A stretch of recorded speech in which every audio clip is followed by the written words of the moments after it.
నమస్తే అండి. నమస్తే. ఈ మధ్య కాలంలో తమిళనాడు రాజకీయాలు అంటే అసలు ఏం జరుగుతుందా, ఏం జరగబోతుందా అనే ఒక ఉత్కంఠను కలిగిస్తున్నాయి.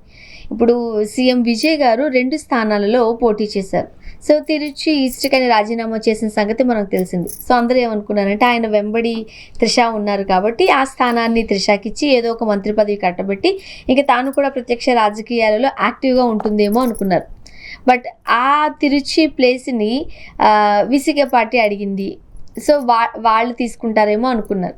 బట్ ఇప్పుడు లాఘవ లారెన్స్ పేరు బయటకు వస్తుంది. ఎందుకంటే ఇంతకుముందు కూడా చాలా సేవా కార్యక్రమాలు చేస్తూ అతనికి తమిళనాడులో చాలా మంచి పేరుంది. కాస్త సినిమా షూటింగ్లకు ఆలస్యంగా వస్తాడని ఉన్నా ఆయన చేసిన సేవా కార్యక్రమాలకు సంబంధించి చాలామంది పిల్లలకి ఇల్లు కట్టించడం మనం చూసాం గతంలో. ఎలా ఉండబోతుందంటారు? ఇది త్రిషాకి ఇస్తారు అన్నప్పుడు నేను కొట్టిపారేశాను.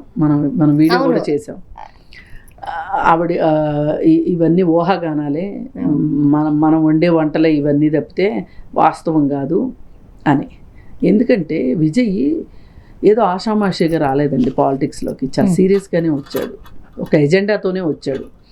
అతను గుర్తించడం ఆలస్యమైంది తప్పితే అతను గెలిస్తే కానీ ఎన్నికల్లో అతని డెప్త్ అర్థం కావట్లేదు. యాక్చువల్గా ఆయన స్టాండ్ ఏంటి అని అర్థం చేసుకున్న తర్వాత ఓట్లేస్తూ ఉంటారు. రాజకీయాలలో సీఎం పేటలు అధిరోహిస్తూ ఉంటారు. బట్ ఇక్కడ రివర్స్లో జరిగింది. ఆయన విన్ అయిన తర్వాత అతను అసలు ఏంటి అనేది తెలుస్తోంది, విజయ్ గారు ఏంటి. కానీ ఎప్పుడు ఓటర్లు తెలివైన వాళ్ళు అంటాం చూసారా, ఓటర్లు ముందే గమనించారు కాబట్టి అతనికి ఓట్లేశారు. అవును. సో ఏదైతేనేమి ఆయన యాక్సిడెంటల్గా అవనివ్వండి ఏదన్నా కానీ అతనైతే సీఎం అయిపోయిన తర్వాత ఇప్పుడు ఇంకా మరింత బాధ్యత పెరిగింది అతనికి. అందుకే నేను అనింది అసలు త్రిషకి ఇవ్వడు అని చెప్పి. అసలు ఇంకేముంది, త్రిష హోమ్ మినిస్టర్ అని కొంతమంది వీడియోలు చేసేసారు. వీడియోలు కూడా మామూలు వాళ్ళు కాదు, ఏదో చిన్న అల్లాటప్ప యూట్యూబ్ వీడియోలు కాదు, శాటిలైట్ ఛానల్సే చేసినాయి.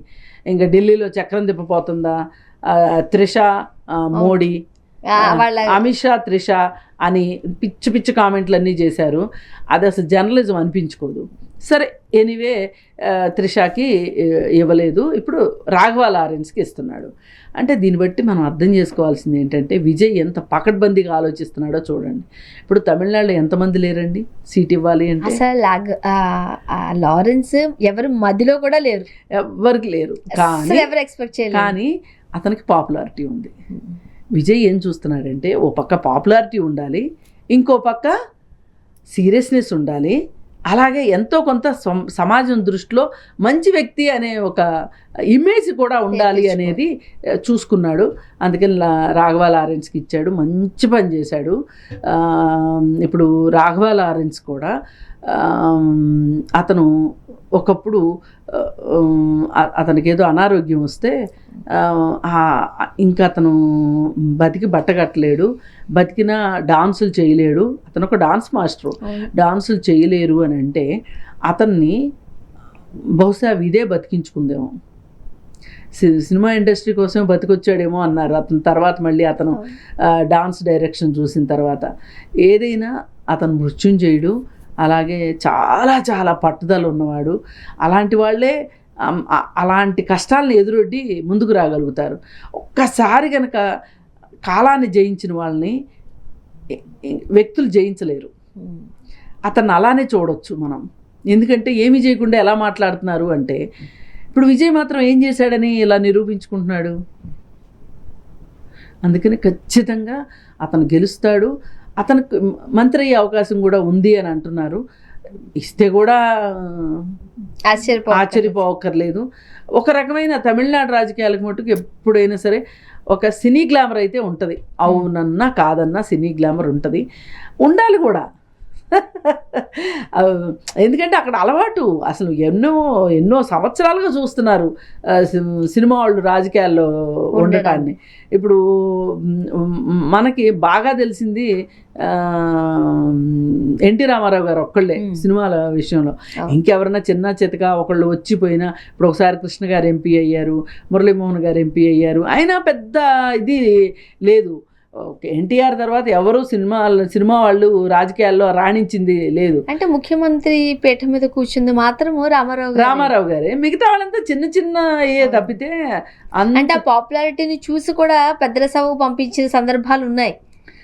అంటే ఒకటి అక్కడ ఏంటి అంటే వరుసగా సినిమా ప్రపంచంతో ఉన్నవాళ్ళు ముఖ్యమంత్రులు అవటం.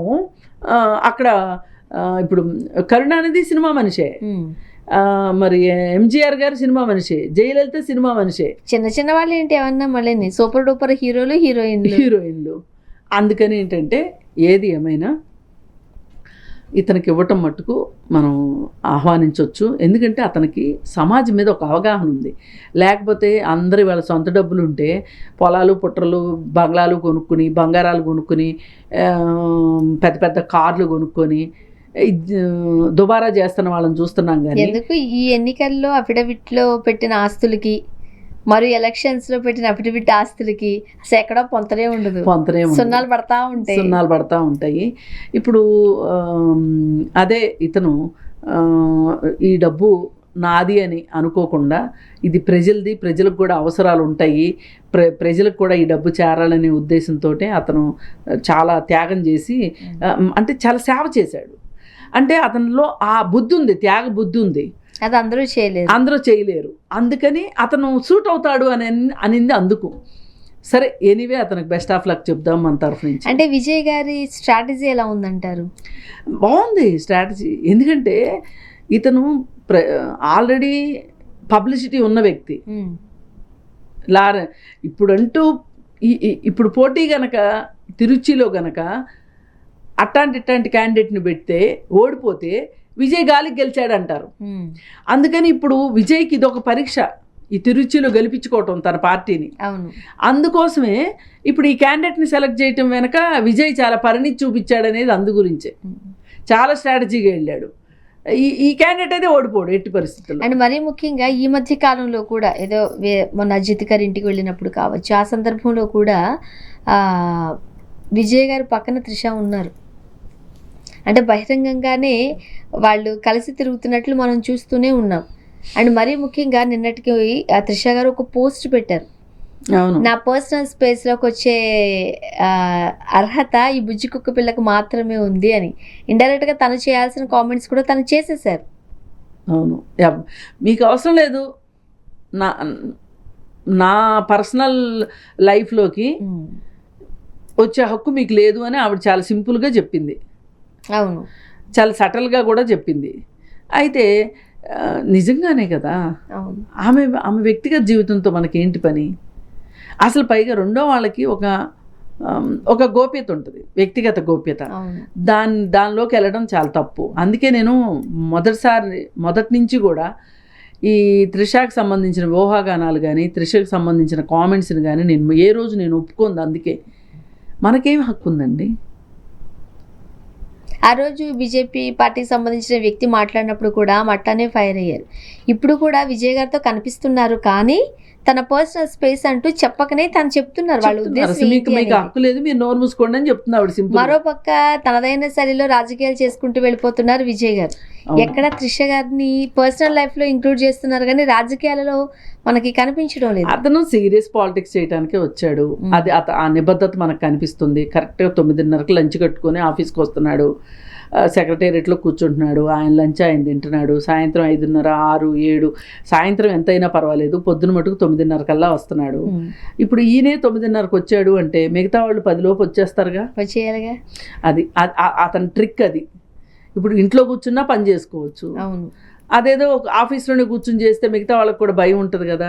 పైగా సినిమాలకు కూడా అతను విరామం ఇచ్చాడు అని చెప్పి శాశ్వతమైన గుడ్ బై కాదు, కానీ విరామం ఇచ్చా. ఇప్పుడు పదవిలో ఉండగా మట్టుగా యాక్ట్ చేయడు అనేది అర్థమవుతుంది. అతని సీరియస్నెస్ తెలుస్తుంది. ఇది చాలా చాలా మంచి విషయం అసలు నిజంగా. Thank you so much. Thank you.